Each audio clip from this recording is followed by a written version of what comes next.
Hi, this is Katie Cavera. I'm going to do a video about reading banjo charts. And I have some examples that I'm going to be looking at, but they will be available for you to download and look at on your own as well. And this is a video, we have a little group of videos, so be sure to check out the other videos in the playlist as well. But this one's specifically going to be on if you get a piece of music, what do you do with it as a banjo player? So this first chart I'm looking at is one from the Firehouse Jazz Band Fake Book. And I just learned today that is all available for you to download. You can download the entire Fake Book from the SAC Jazz Google Drive, I believe, or the website. It'll be there for you to download if you want the whole thing. But for today, I just picked one song to look at. This is a pretty standard trad tune called After You've Gone. So this is just a lead sheet. So this is basically what they would give everybody in the band. It has the melody, it has chords, it has the words if you want to sing it. And this particular tune, right up top here, it says concert pitch. That's the one you want because there are also B-flat parts for trumpet players and clarinet players, or E-flat parts if you play a reed instrument that uses that. There might be a bass clef part if there's a trombone or a tuba, but you want concert pitch, regular old piano music. That's what we're going to read. This particular chart has a verse followed by the chorus. It actually has two choruses, which is nice. So what you're going to do with this as a banjo player is you are just going to play the chords as written. You're going to start where they tell you to start. Sometimes people like to do the verse. Sometimes they don't. They'll let you know. And you can always ask, hey, are we doing the verse? And they may say, no, we don't do that. And that's fine. You will start where they say to start, either the top of the verse or the top of the chorus, and then you're going to play the chords as written. Now this chart has a very special thing on it. You'll notice in the middle of the chorus, there's a little part that says 2-bar break. So that means it's a break in the music you do not play. Now typically we hit beat 1. So we'll be playing along here. We'll be playing... here we go.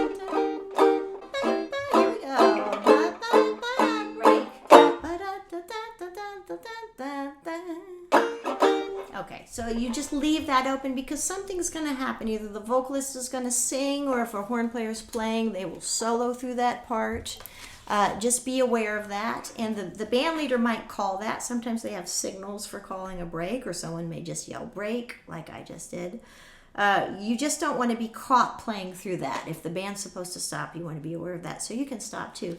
Lead sheets are pretty straightforward. That's often what I look at in bands. And this is a very friendly lead sheet and book, but they come in other styles too. I want to show you some of the few other examples. This is just, I'll use that for the chord class when we do that. This is one that happens to have, let's see, one moment. I'm looking for a specific one. Not this one, not this one. Here we go. Okay. So sometimes what you get is something like this. Now this doesn't have any notes or any words on it. It just has little slashy marks. So you'll notice that each measure has 4 slashes, and that the chord names are over a specific slash, usually on beat 1 and beat 3, because that's naturally how we play. So if you're reading a chord chart like this, just know 4 beats. You're going to play with each slash, and you're going to change chords as you go. Now the interesting thing about this one is when we get to the same spot in the Firehouse chart that said break, this one has a quarter note followed by a quarter note rest and a half note rest, and then the next measure has a whole note rest. So it doesn't say break, but by the rhythmic notation there, that tells me, oh, something's going to happen. If I see a rest in a slashy chart like this, I'm going to stop playing. Usually it means the rest of the band's going to do something. There's a fill, there's a vocal, there's something happening there. So just be aware of that. If you're reading a chart where all these slashes go around and all of a sudden you see some rests, please just lay out, and then everyone will get safely started again once the slashes pick back up on the slashy music. Okay, so that's a slashy chart. Now, There's also charts like this. I call these square charts or grills. Basically, this is just a system that came along fairly recently, from what I understand. But maybe someone can correct me on that. You have a box with a chord name in it, and basically each box is 4 beats. So if you see a B flat on this particular chart, it starts with the verse. There's a B flat in a box. That means 4 beats of B flat. And then there's a C7 and a slash and an F7. That means 2 beats of C7 and 2 beats of F7. And then after that, there's a funny little thing that looks like an X almost, or a percent sign or something weird. That just means repeat the last 2 measures that preceded it. Sometimes that'll be in 2 boxes. That means repeat 2 measures. Sometimes it'll be in 1 box. It means repeat only the last measure you just played. So these are a little trickier to read, but the thing is, it's just like a shorthand for rhythm players. Once you get used to these types of charts, you can read them really fast. As banjo players, it's nice to know the melody, but we don't necessarily need to know the melody, so we can just read this down, play the chords as written. It doesn't have it on this chart, but sometimes the little box is divided into 4s, and that means you change chords every beat. So some of them are the squares, some of them have the slash down the middle, which means 2 beats of C7, 2 beats of F7, but if it had it divided into 4s, that just means 1 chord each beat, and then you go on. This one also has, the chorus is kind of outlined in heavy ink, which is nice. But the chorus, you'll see, has an arrow pointing to some dashes. That just means play the exact same line you saw above that. So it means it's a shorthand for repeat the chords that are in the immediate above section, which happens a lot if you're doing an AABA tune or something like that. So that's how you read a square chart. Those are fun. The other thing I want to show you is a lot of people use iReal on their phone, and that's going to look like this. Now, the iReal app, which is super handy, is a lovely app that can transpose charts that you have in it instantly, which is very handy if you're working with a singer. The singer comes and she says, oh, I don't sing this song in B flat, I prefer it in E flat. You can hit a button in iReal and it will transpose the whole chart for you, so that's great. iReal also uses some of the same notation that we saw on the previous square chart. You'll see it's got a double X and some dots, meaning repeat the last 2 bars. I also printed out an extra chart from iReal just to show you what it looks like if it's just we need to repeat 1 bar. Then you get the small X in 1 bar. So on St. Louis Blues, which is what I have here, we have F7, B flat 7, F7, and then 1 X, meaning just play that F7 again and you're good to go. Okay, so that's the iReal chart.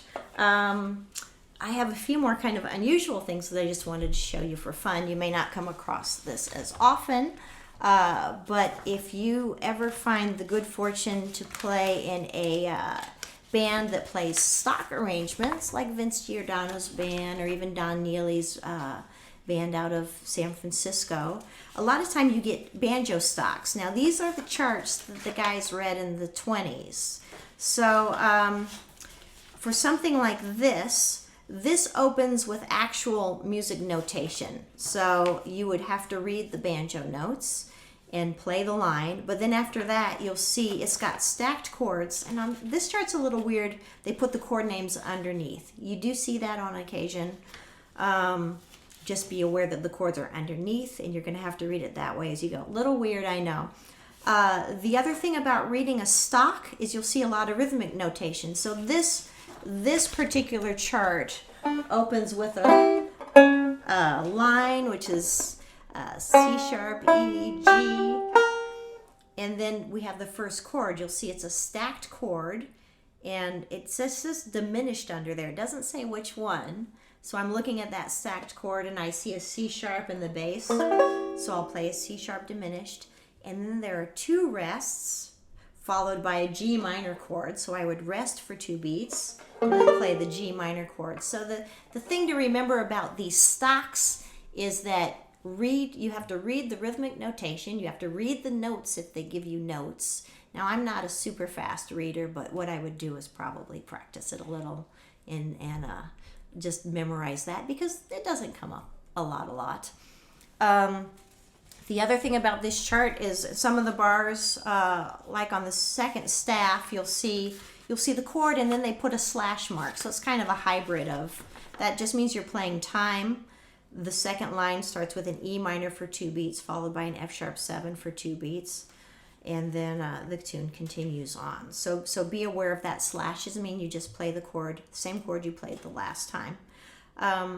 The other weird things, there's some dynamics. Some of these chords, like at the top of line 1, 2, 3, 4, 5, 6, which is where the chorus starts, you'll see they put some squiggly lines on one of your chord. That means you get to do a tremolo. So if you watch the other video and you've been practicing getting your nice tremolos going, that's where you add one of those guys in. Couple other things with the stocks.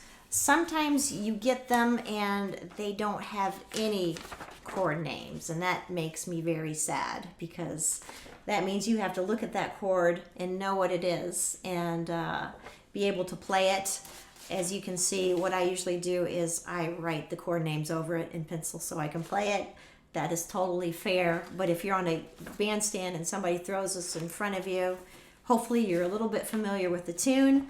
I usually just look at the bottom note, because the root usually kind of tells me what the chord's supposed to be, and then hold on for dear life and try my best. But then when you have time, you can pencil them in, or if you get really ambitious like I did, because these old stocks are so hard to read, you can put it in finale and write the names and the chords and have the whole thing at your disposal. So that is reading a stock.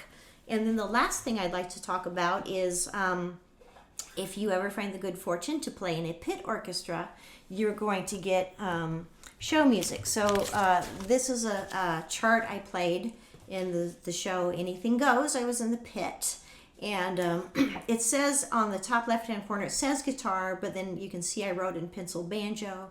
They actually preferred banjo on this number, and I agree with them. So this is also going to be, much like the stocks, it's going to be a combination of reading chords, reading rhythms, and occasionally reading lines.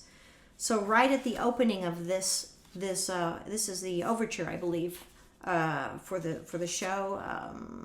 I can't confirm that right now, but it's the song Anything Goes. Da, da, da, da, da. You probably have heard it.